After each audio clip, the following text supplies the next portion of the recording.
What's up, guys? Welcome back to the channel. In this video I want to show how you can use the Precision Platelet, the one and done compound from Turtle Wax Hybrid Solutions Pro Series, to take the oxidation out of a plastic headlight lens.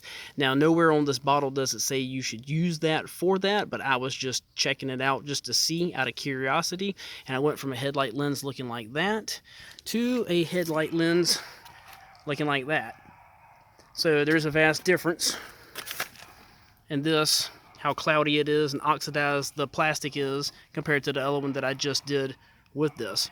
So we're going to take a look at it and see what we got.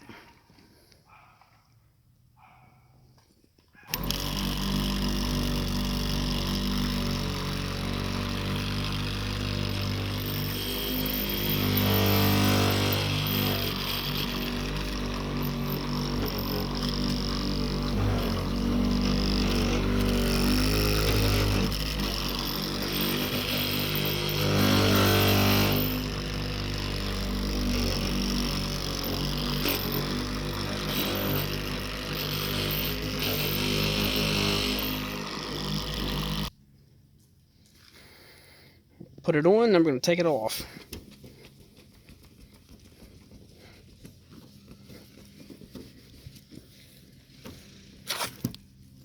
That's cleared it up pretty good. Still a little bit up here that I could go back over again, but other than that, it's shiny. So this works for me for this plastic headlight lens. Well, if you like this video, do me a favor, smash that thumbs up button. Feel free to share with your friends on social media, and drop me a comment in the section below if you have used this on headlight lenses to restore them, or you use something else. But until next video, thank you for tuning in.